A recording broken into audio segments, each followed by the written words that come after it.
Oh, great. Thank you. Thank you. So as I said, there are some differences between vitality and growth. And there are different kinds of growth. The first kind of growth, and I think it's something that we all think about, is numerical growth, right? How do we grow our church? When you're asking that question, you're asking how many more people, how many more butts can we get into the seat, basically. And I call this lovingly butts and bucks. People in the pews and dollars in the bank, right? And I think Jenny's sermon was really fitting because the value of constant growth is one of those values that we hold in our dominant culture as being good. And I'm going to show that growth isn't always good when it comes to churches and when it comes to vitality. Bob Kinsey, he's a retired minister, and he did a lot of social justice advocacy in this conference around nuclear disarmament. He had a quote at the end of his email, his little email tag, and it said, unlimited growth is the ideology of the cancer cell. Talking about Western expansion, and it's true. Growth is not always good, but our society has told us that numerical growth is always good. There's some other kinds of growth, though, that I think are, this isn't working. Okay, there's some other kinds of growth, however, that I think are important for us to talk about, especially when it comes to church. And this comes from Lauren Mead. He is a sociologist of religion and wrote a book in 1993 called More Than Numbers, The Ways Churches Grow. And he wanted to begin to talk about the ways that churches grow that are beyond those butts and bucks kinds of paradigms. And so he offered three different kinds of growth, different than numerical. Maturational growth, which is growth in the faith of each individual and their ability to nurture and be nurtured. So we're talking about growth in faith, right? In our understanding of God, our understanding of one another. Organic growth, growth of the congregation as a functioning community, able to maintain itself as a living organism or institution that can engage other institutions of society. So in terms of this kind of growth, are you able to come together as a group and do outreach in the community? Do you have a lot of internal conflict or strife, or are you able to live with your differences and live in the way that is fitting of one's faith? And the third kind of growth is incarnational growth. Growth in the ability to take the meanings and values of faith and actualize them in the wider community and beyond the congregation. So again, this is sort of out in the world. What kind of growth is happening in the community as a result of your presence in that community or in the wider world as a result of your presence in the world? So that's our general definition of growth. I'm going to be focusing on numerical growth because all the charts I'll show you are about statistics. And I think it's important because we often focus on numerical growth, and I want you to know what those numbers are telling us. So what is vitality? Vitality is something that came out of Lauren Mead's work in 1993, and sociologists of religion began to say, wait a minute, there is something else here that we need to think about when it comes to church health. And they termed this vitality. They also call it church health or thriving, sense of thriving for a congregation. And there are lots of different definitions about what vitality means. And I'll just give you a couple here. Transcending numeric growth, Diana Butler-Bass has talked about that. Cynthia Wooliver and Deborah Bruce are two researchers who are retired now, but they worked for the Presbyterian Church USA as the denominational researchers. And they spent a lot of time measuring factors of vitality in congregations. And so they say that vitality is universals related to purpose and mission. Again, not numbers, but purpose and mission. And then the third definition, which I actually think is my most favorite definition, comes from Linda Bobbitt. And Linda Bobbitt used to be a researcher for the Evangelical Lutheran Church in America, ELCA. And she actually did a lot of statistical analysis working with surveys of all different kinds of congregations and came up with the definition that vitality is the strength of connection to God, one another, and the world. And when you think of the three different types of growth that Lauren Mead outlined, it goes along with connection to God, connection to one another as a community, how do we thrive as a community, and connection to the world. And so you'll see here that that is certainly the case. So not much has changed in 20 years, I would say 27 years, almost 30 years. Not much has changed in the ways that we think about vitality, although there are lots of different descriptors of what we categorize vitality as: meaningful worship, people of all ages, that sort of thing. And I'll get into that in a little bit. So there's three things that I want to share just very briefly about growth and vitality, and some of the myths and realities around them. But there are three statements that I want to make in comparing growth and vitality. They're not the same thing, which I've already said. They're not the same thing. They're not always related, but they're sometimes related. So when we think of things that correlate with numeric growth and things that correlate with vitality, I'm using statistical language, some of those things are the same, but some of those things are very different. And then thirdly, one does not automatically or clearly cause the other. So does having a vital church cause numerical growth, or does numerical cause vitality? And I will tell you, we have not been able to figure that out yet. And there are some smart people, much smarter than me, who have tried. So we don't know. It's a chicken and egg scenario. We don't know if numbers cause vitality or vitality causes numbers. So the best we can say is, well, these things are correlated. There's a relationship. We just don't know which direction the relationship goes in. Is everybody with me? Okay, good. So what I'm going to share about is numeric growth, and then I'll come back to vitality. So the Faith Communities Today, or FACT, is a nationwide survey of congregational life within the United States. And it's been going on for about 20 years now. And they do a big survey of congregations all over the country. And I wonder even if First Plymouth participated in it, because the UCC tries to survey all congregations. So I know that at some point your office got information about it. But in 2020, they did a large scale survey before the pandemic hit. So early 2020, they did this large survey, and the results of that survey just came out about a couple of weeks ago. And you can find the information and the reports on www.faithcommunitiestoday.org. When I worked for the UCC, I was part of this. And the new director, Dr. Erica Dahlhoff, is now directing that survey project. So UCC congregations are well represented in this particular national survey.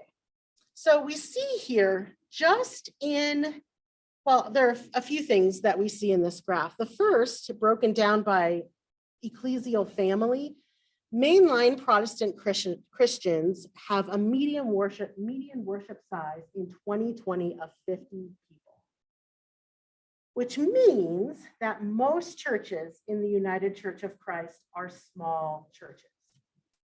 Most churches within the United Church of Christ are also rural churches. And this is true of all of the mainline traditions. So you are actually an anomaly in some ways. You're in the minority in the United Church of Christ because most of the churches worship about 50 on average. What's interesting is the median change in worship attendance just over the last 5 years, from 2015 to 2020. And again, pre-pandemic. So mainline Protestant Christian churches had a median decline in worship attendance of 12.5%. Now, this is not new. Decline has been happening for a long time, and I'll get to some of the reasons for that. But you can also notice here that evangelical Protestant Christian churches aren't much bigger. And I think there's a perception that, like, oh, evangelical churches are all mega churches and they're all doing these wonderful, flashy things. And that's really not the truth about congregational life in the US. Again, most churches are small churches, and most churches are actually rural churches. So they also declined 5.4%. Catholic and Orthodox Christian churches declined 9.11%. And I would say they would have declined even more had it not been for large populations of immigrants who are Catholic, who have come into the US. And we'll look at the reasons why in just a minute. So congregations between 51 and 250 in size had equal percentages that grew and declined from 2015 to 2020. So half of them grew in the last 5 years and half of them did not. So that gives you just a broader picture of the landscape of growth, numerical growth and decline in our congregations. Significant, I'll say the most significant loss came from congregation size 51 to 500 at a median decrease of about 12%. So small congregations didn't decline a whole lot, and large congregations didn't decline a whole lot, but it's that middle 51 to 500. Now, I don't know what your statistics are in terms of membership here, but I'm guessing that you're probably in this category at some point. And again, I'll talk about factors about that. Before I get to that though, I want to talk about factors that are related to numerical growth. So sociologists, we talk about congregational factors or internal factors and contextual factors or external factors. So some of the reasons for growth and decline have to do with things internal that you can control in your congregation, like vibrant worship, having a children's program, those sorts of kinds of things. You can control those things, the level of conflict, for example. Contextual factors are those external factors that you can't control as a congregation. So those are things like geographic trends, population trends in your area, things like individualization as a culture. We become more individualistic, as less family oriented. So we're a majority single nation now. Those kinds of people are more mobile now than they've ever been. They don't grow up and live in the same place that they once did. So lots more movement. So those are the external factors. Vitality often rests on the purple circle, which is the internal factors. What makes your church vital is really up to you. The contextual factors or the external factors are things that you have no control over, but they often most impact the numerical growth. They have a huge impact on numerical growth. So when looking at those bigger shifts, and often when I share this with churches, I think there's a sigh of relief sometimes to say, well, the reason we've declined numerically is not our fault. It's not all your fault, right? But I think churches sometimes blame themselves to say, well, we aren't doing this or we aren't doing this good enough. And, it's all our fault that we're not, doing those things. And really, a lot of most of the factors and the impacts on numerical growth and decline happen because of external factors. And so there are three main ones that I'm going to share with you. Number one, shifting community populations. That is the number one predictor of congregational numeric growth and decline. Like hands down, if the community you're in is growing population-wise, the odds and the chances of your church growing increases. If it's declining, as it is in most rural areas, then numerical growth is going to decline. So that's one of the main predictors. And again, we don't want to say cause, but it's correlated. It's correlated with shifting community populations. Number two, aging memberships combined with lower birth rates. And I'll show some charts about that. And then three, generations of less affiliated secular persons turning away from organized religion. And we, I'm sure, have seen all the data, often from Pew Research, that talks about how younger generations are less religiously affiliated. I don't want to exclude these other things because I think they're just as important, but I'll just name them here because we don't have a lot of time. These are other impacts on numerical growth: rising individualistic culture, a majority single population, more transient population, the rise of consumerism, increasing the number of choices for religious and non-religious affiliation, increased economic instability, and the wealth poverty gap, and so on and so on. Those are all impacts or factors related to growth and decline. So when looking at the shifting community populations in which we're living, this comes from Pew Research, and they have helpful little graphics here. The shrinking share of Americans in rural counties has increased significantly from 2000 to 2000, I think this is 2016, up to 2016. We see here that the majority of folks are living in suburban areas, and they always were. So you're in a suburb, the majority of folks are living here, but fewer, like from 16 to 14%, about 12 years later, people are shifting away from rural areas. They're shifting largely to suburban areas, but again, it's only a 2% increase. So it's not like it's huge demographic shifts, it's small shifts over time. So when you think of over the last 60 years, of course, that shift is much more dramatic. This is only 12 years, but the patterns hold. Urban counties are no longer majority white.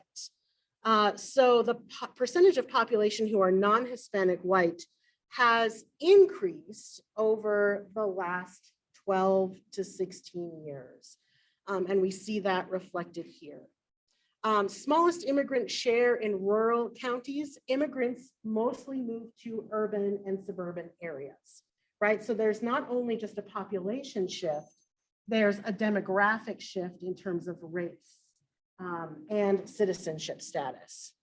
And then in general, the population is aging in all county types. So whether you're in a rural, suburban, or urban county, the percentage of people who are age 65 and older is increasing, which makes sense because the boomer generation, which is most of you all, there are a lot of you. And so that is increasing over time from the previous generation who there weren't as many of. So the second point, aging memberships combined with lower birth rates. So for a quarter of religious communities, half or more of their participants are age 65 or older.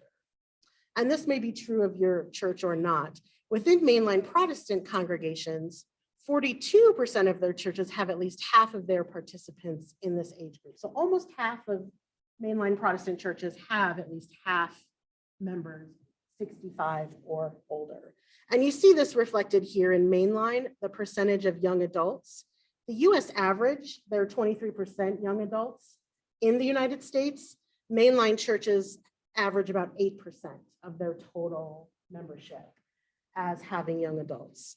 What you notice here though, is that in evangelicals, somewhat better, still not as close to the average, have more senior adults. Other faiths increased significantly, both in senior adults and in young adults. So they tend to have younger folks and older folks, which is really interesting. And this is one of my favorite charts, both of these charts. And it explains so much. So Jack Markham was the director of research for the PCUSA before he retired, and he looked at all of the data of all of the main lines, UCC included, because I gave him our data for the UCC, but Presbyterian Church, RCA, UCC, and ELCA. And looking at this over time from 1925 to 1915, the annual membership change, and this is just two denominations, the child baptism rate per 10,000 and the white US birth rate per 1,000 in white population, the trend lines are almost the same. And you see that. So white US births, child baptisms in mainline Protestantism, and annual membership change. Again, factors that are beyond your control. The decline is there, right? And on the right-hand side, you see this a little bit more closely, child baptisms and white births in the US per 10,000.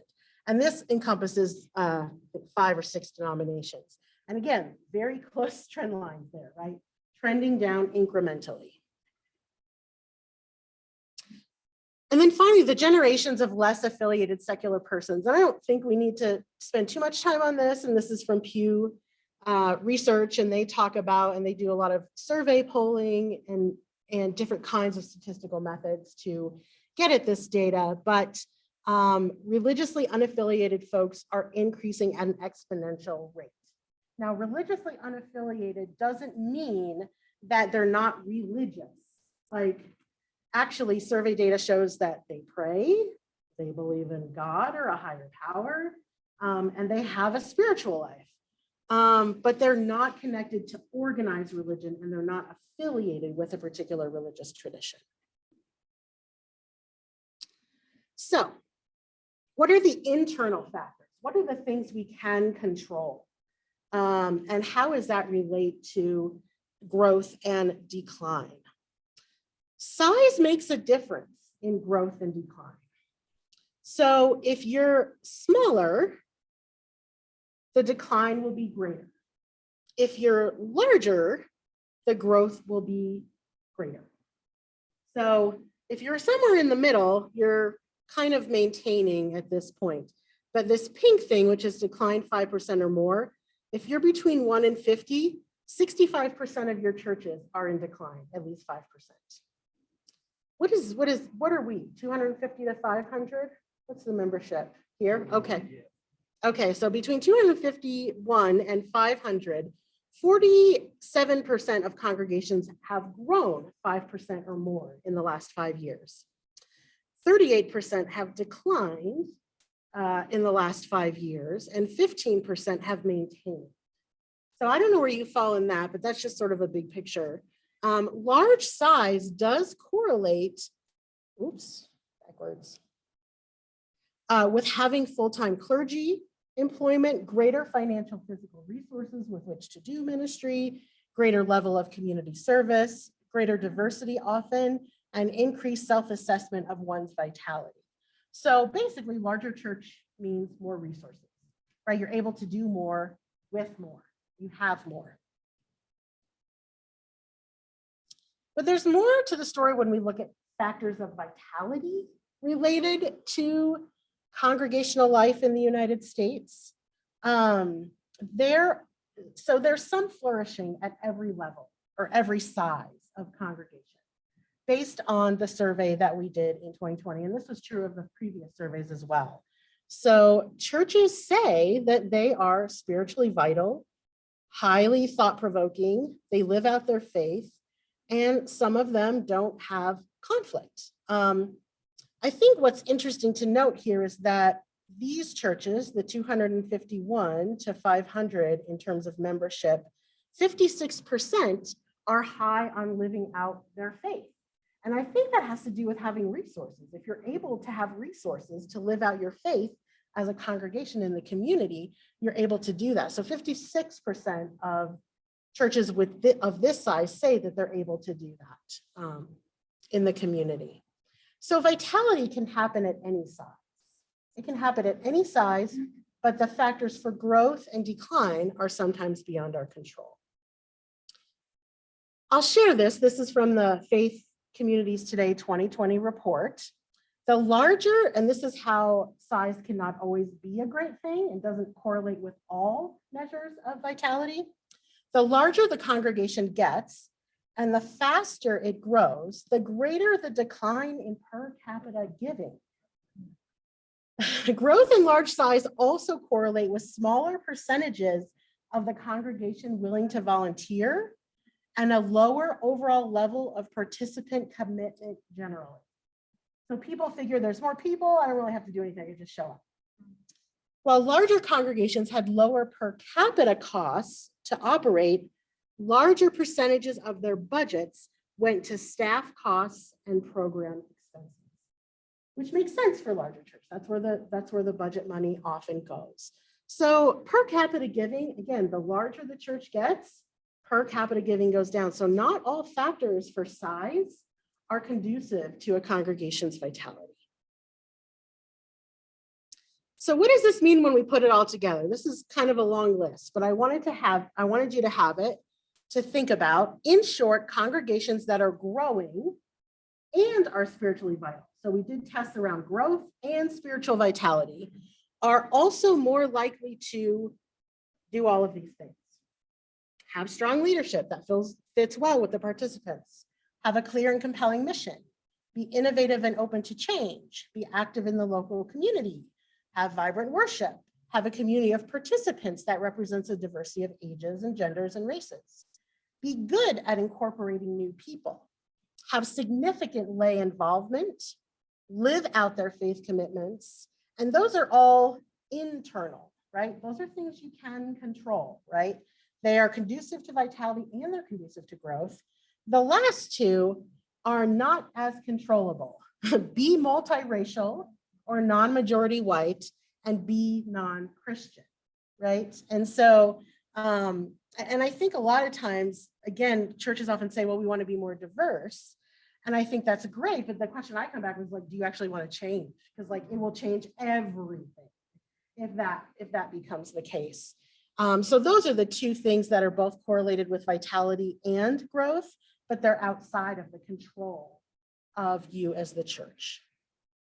So in many ways, the contextual external factors, as I said, are a larger influence on growth than most congregations realize.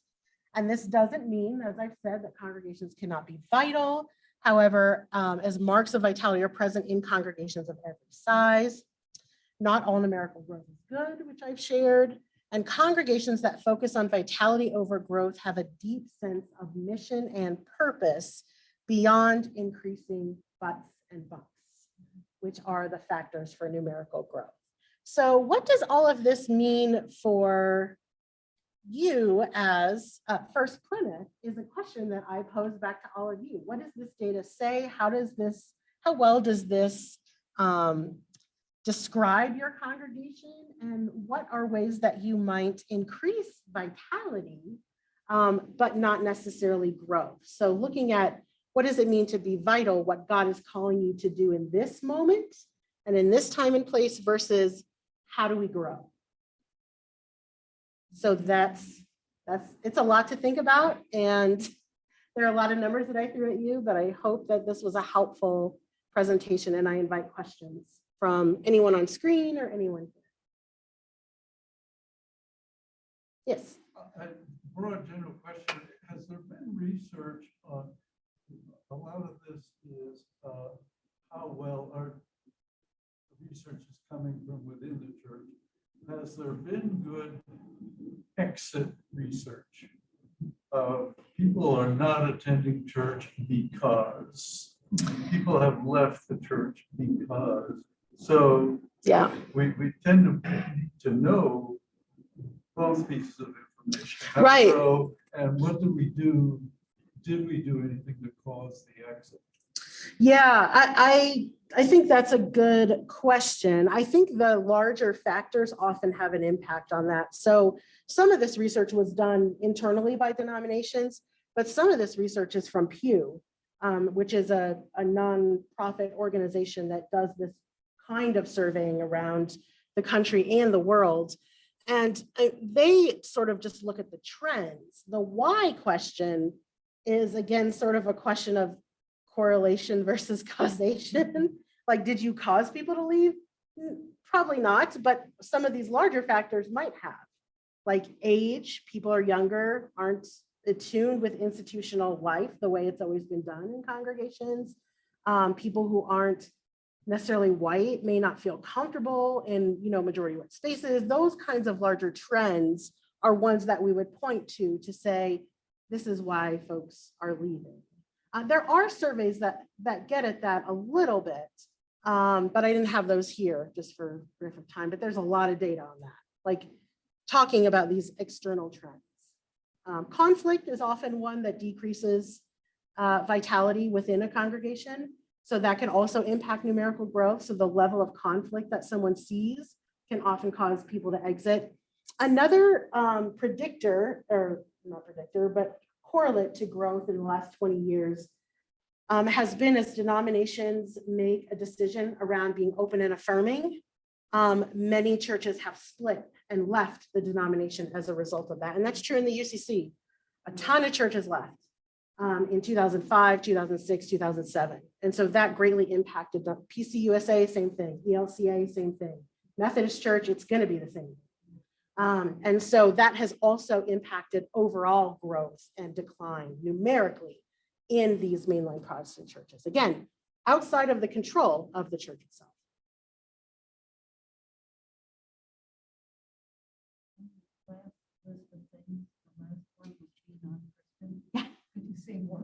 Yeah, so the FACT 2020 survey showed that congregations, so we looked at everyone, synagogues, mosques, temples, all different kinds of spiritual traditions. It's all congregational life in the US. Congregations that were not Christian were increasing at a rate rather than decreasing. So they were numerically increasing. There was numerical growth. No Christian tradition was growing. And that's true of what we see in Europe.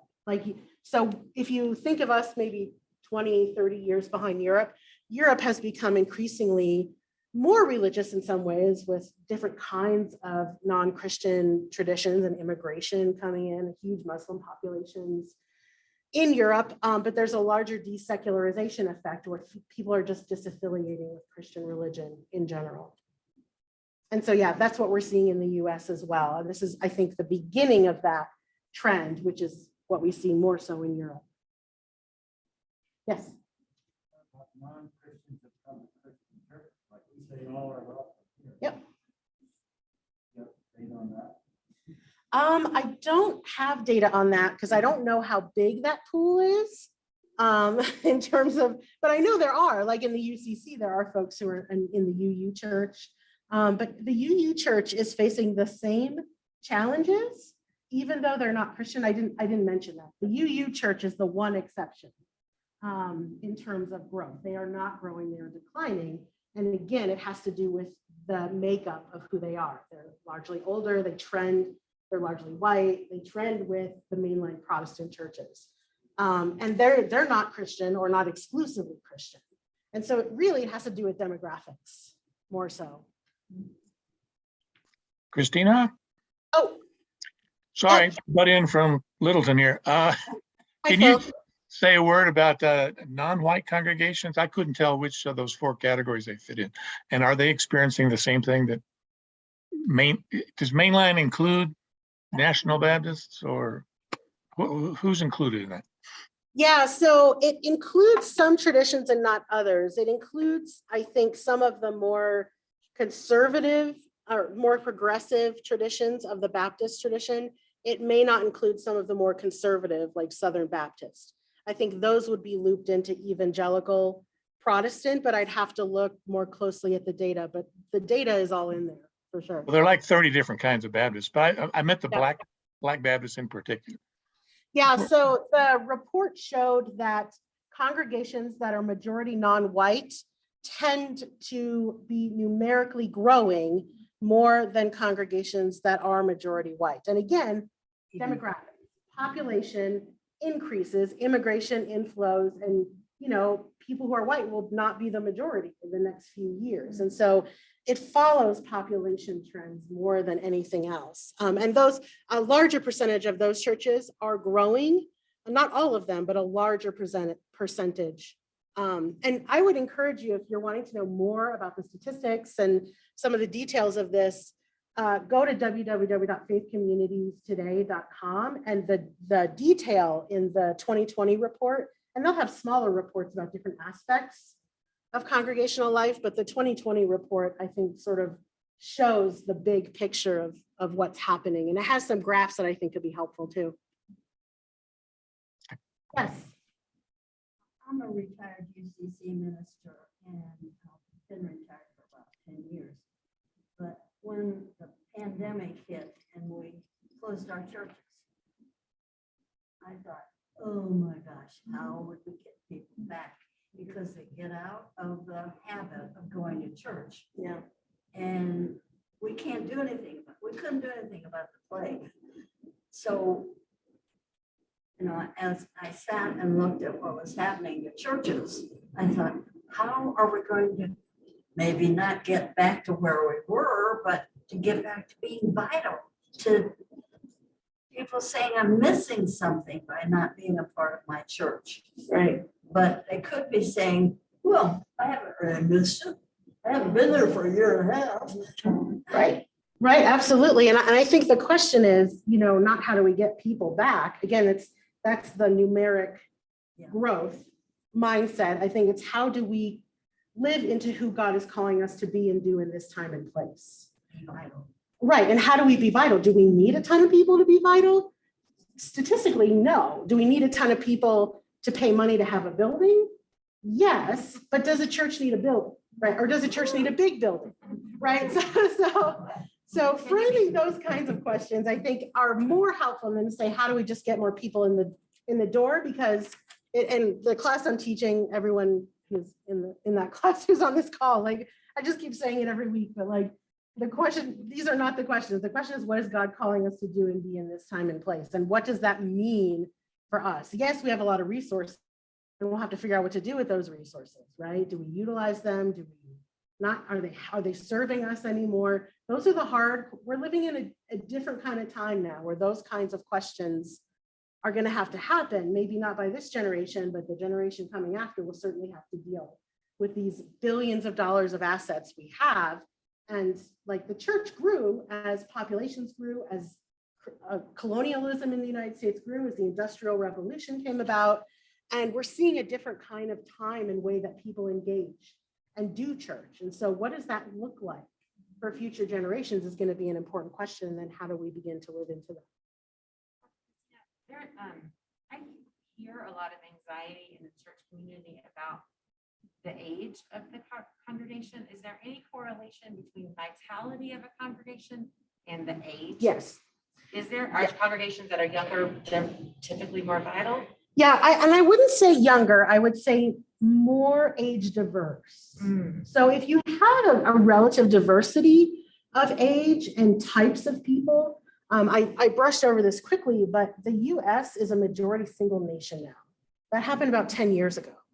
If you're set up to be a family church, how does that impact a majority single population, right? And so all of these kinds of assumptions and questions have to be brought into the conversation.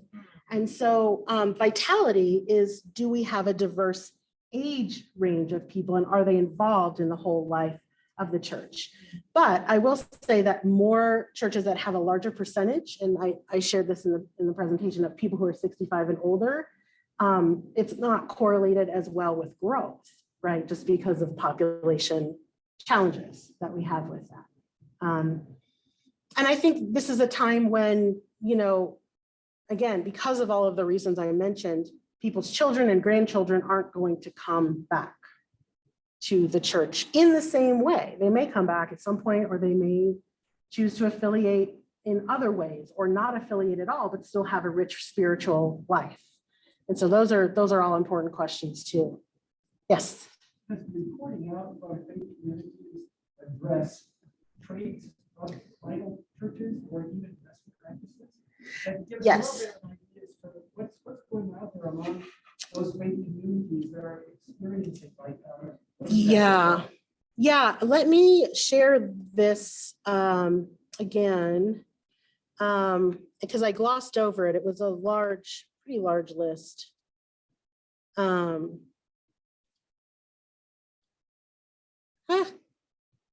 But that large list at the end that you saw, those are the internal factors. So have strong leadership that fits well with the participants, have a clear and compelling mission, be innovative and open to change, and actually change. But you have to have an openness to be changing first before you can change.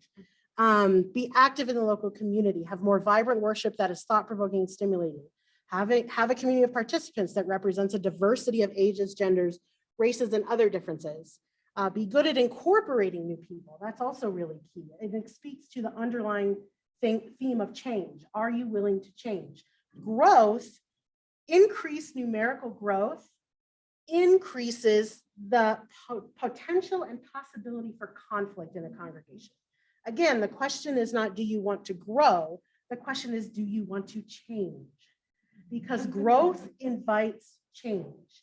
And lots of churches who grow very quickly end up failing and closing because they cannot sustain. You have the old guard and you've got the new guard, and it's just not going to be sustainable. So increased conflict is correlated with numerical growth. Yeah, there are lots of different, yeah, not all growth is good. As I said in the beginning, not all growth is good. So these are things internally that a congregation can begin to work on. Does it mean that it will automatically equate to numerical growth? Again, I don't think that's a helpful question to be asking at this point, but are you doing what God is calling you to do? I think that if that is, then, you know, that's what the faithful task is. You know, I think for me, growing up, church was like breathing or drinking water. It's just something, it was a vital part of my life that, you know, it just seemed essential. And talking to my kids and generation of my kids, that they don't see that. And they say, well, what do you really get out of church? I said, well, I get this social justice commitment, and I get moral instruction about how to live my life, and I have this spiritual thing. And they seem to get all that stuff. It's not that they're not interested. They get it in other places. They don't get it in the church. So it makes me wonder, what's the role of the church? Or can we do it better? Or can we do it in a way that would interest, and maybe, you know, maybe it doesn't matter. If my kids are involved in social justice and they live a moral life, I'm happy about that. Yeah. But it just kind of bothersome that they don't go to church. Right, and that's the huge cultural shift. I heard a really fascinating lecture. I was in Portland a couple of weeks ago for the Religious Research Association annual meeting where they look at all of these trends, and the level that religion is tied with culture and the maintenance of a particular racial and cultural community and sense of community, particularly for immigrants who have come here. And we're not that many generations off from immigrants who have come here. I mean, the UCC has German Lutheran roots. It's got, you know, the evangelical and reformed roots. We're not that far off from that. So religion in society plays a function of cultural cohesion and generational cohesion. Younger generations simply don't need that because they are finding it in other places. The church was the place that made the cohesion between their culture, their community, their physical, geographical community, because they didn't move, and this broader sense of who I am and who I'm supposed to be in the world through church. Younger generations simply don't do that. Yeah, but I think it's important to name how cultural this is. Like particular racial groups, like worship in particular ways. They have particular, and there are histories there. So this didn't say that lots of churches are interracial or multiracial. Christian churches are still some of the most racially segregated communities in the United States. So if you are non-majority white, you may be African, you know, or Sudanese, you know, from a particular country to help maintain that cultural sense of identity. And I think it was true for those individuals who started these churches as well, these mainline Protestant churches. Also for missionization, but we'll leave that to the side. Right, yes. I didn't think of this until just now. And in the research was social media looked at as a factor, because in what Fresh was saying, Yes. you know, I think of all the ways when we were growing up, church was community and communication and relationship and so many things like that. Yeah. And now there's so many ways to get all those things in a different way than how we all obtained it, which happened to be through our church or our school activities. Yeah, absolutely. I didn't show that here, and they didn't address it much in the report. They touched on it just a little bit. it is correlated with vitality, increased vitality. And again, it'll be interesting. I'm a part of a 5-year longitudinal study of congregational life in the US and the impacts of COVID-19 on congregational life. And so I'll be working on that over the next 5 years, but we don't know how social media has been impacted by COVID. But before COVID, it was one of the factors for vitality. If the majority of churches in the United States, though, are small and are rural, how does that impact it in some ways? There is going to be a larger report. The reason I didn't focus on technology much is that technology is the specialization of one particular scholar, and he's going to write an entire report on technology and the trends in technology over the last 20 years. There is a 2015 Faith Communities Today report on the website that trends social media and the use of other kinds of technologies, electronic technologies in congregational life. So at least you can get 15 years of that in the FACT 2015 report. But there will be another one coming out too. It is a factor, and it's one of those internal factors that is different from the external. Yeah, great question. And I see we're over time at this point. Any Okay, other but thoughts? thank you so much for presenting to us today. It's very informative. So, did you have a last slide that had some resources on it? Or- I did. We'll It was- post this on the website. Yeah, too, it was the so- Faith Communities Today and a report on congregational vitality that I did for the UCC in particular. So yeah, so I hope this was helpful and is some sort of food for greater conversation. Thank Rush, you again so much. Rush, Yes. can you hear me? Yeah, Bob. I have a question, if I may ask. It's kind of the elephant in the closet.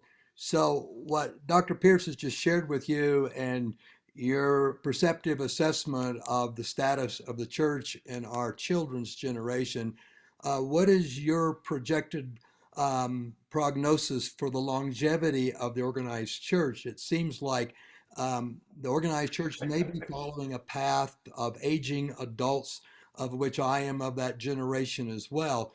We just came back from Germany, and I can tell you most churches there are very nice places to visit as tourists because those cathedrals are beautiful, but you don't see much or any real live participation in the religious life of those places. Yeah, yeah. And so I can't predict the future, but I can just look at past trends and current trends to show where we are headed. And I think we are headed in down a similar path. I did do some future projections for the United Church of Christ several years ago. I don't think mainline Protestantism will die completely. I think it will be reformed into something else. That doesn't mean that it won't experience significant decline in the meantime. I think it's a matter of being attentive to that definition of vitality. What is our strength of connection to God, one another, and the community in meeting the needs of the community that God has called us to be in? So yeah, not a very hopeful answer, but I always find hope in the gospel message and the message that there is and can be resurrection. And I think there will be. It'll just look very differently for us. Thank you. Thank you. Again, thank you very much, Christina, for coming, talking with us today. So.